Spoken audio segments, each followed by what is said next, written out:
Voici un exercice d'application pour un réacteur parfaitement agité fermé, donc en régime instationnaire.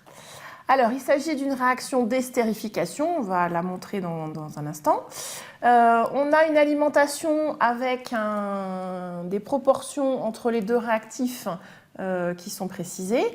On a un catalyseur, on a une quantité de catalyseur qui est précisée, mais qui ne nous sera pas utile par rapport au calcul qu'on a à faire.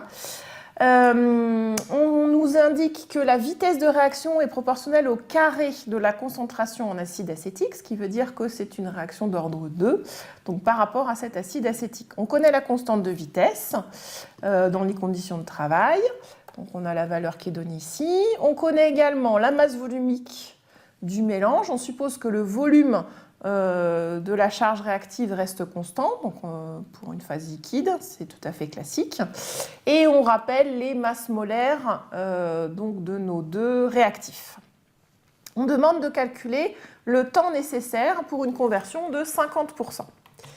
Alors, voici la réaction d'estérification, rien de bien extraordinaire. Hein. On a un acide, un alcool qui nous donne l'ester et on dégage une molécule d'eau. On va avoir donc les choses qu'on va pouvoir définir par rapport à l'acide acétique, et ce pour deux raisons. Déjà, on vous dit qu'on veut avoir un taux de conversion en acide acétique de 50%, mais c'est peut-être pas ça la raison la plus importante, c'est surtout que la loi de vitesse est définie par rapport à la concentration en acide acétique. Donc c'est par rapport à l'acide acétique qu'on va faire notre bilan. Alors, pour simplifier les écritures, parce que ça ferait un petit peu lourd, on va noter cet acide acétique grand A. Donc on va pouvoir écrire le bilan en acide acétique, donc sur le réacteur parfaitement agité fermé. Donc encore une fois, puisque c'est un réacteur parfaitement agité, par essence il est uniforme et donc on peut écrire notre bilan sur l'ensemble du réacteur directement. Alors, on va avoir le coefficient stoichiométrique de l'acide acétique, c'est moins 1, multiplié par petit r, multiplié par le volume de notre réacteur fermé, et ça c'est égal à d de Na, nombre de moles d'acide acétique, sur dt. Alors, sachant que la loi de vitesse, on a dit que c'était k fois Ca au carré, et puis, puisqu'on a supposé qu'on avait un volume qui était constant, on va pouvoir le mettre ici à l'intérieur de notre dérivée et donc faire apparaître le d de Ca sur dt. On va définir notre taux de conversion comme ceci. Donc, le taux de conversion de l'acide acétique qu'on va noter XA, et on va donc pouvoir remplacer dans notre équation. Donc, je vais avoir moins K fois CA0 carré 1 moins XA au carré, qui va être égal à, donc on a ici le CA qui est apparu, donc moins CA0 dXA sur dt.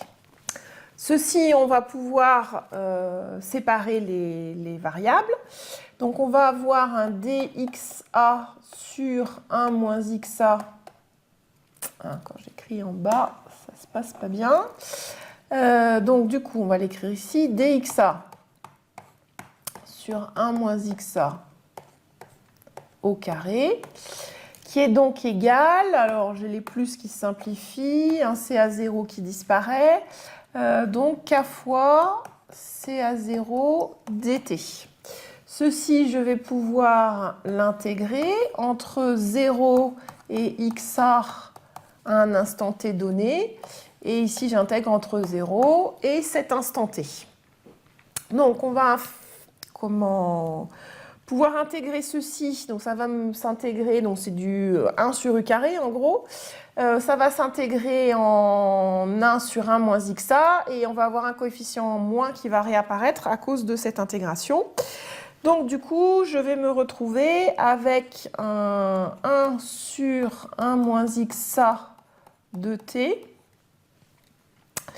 moins, quand j'intègre avec le 0 ici, je me retrouve avec un moins 1 qui apparaît. Et donc, ça, c'est égal à moins K CA0 t.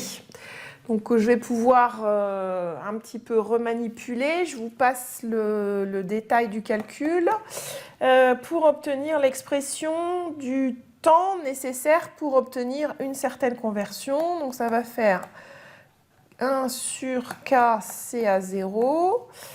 Et puis ensuite, ici, on a XA sur 1 moins XA. Donc du coup, on va pouvoir calculer pour un taux de conversion, donc dans l'énoncé, on demandait pour 50%, quel va être le temps nécessaire. Si on fait le calcul en faisant bien attention aux différentes unités des différentes valeurs, on trouve qu'on a 50% de taux de conversion pour un temps de 33 minutes. Donc on avait ici un exemple d'utilisation du bilan sur un réacteur parfaitement agité pour pouvoir obtenir le temps nécessaire pour atteindre une certaine conversion.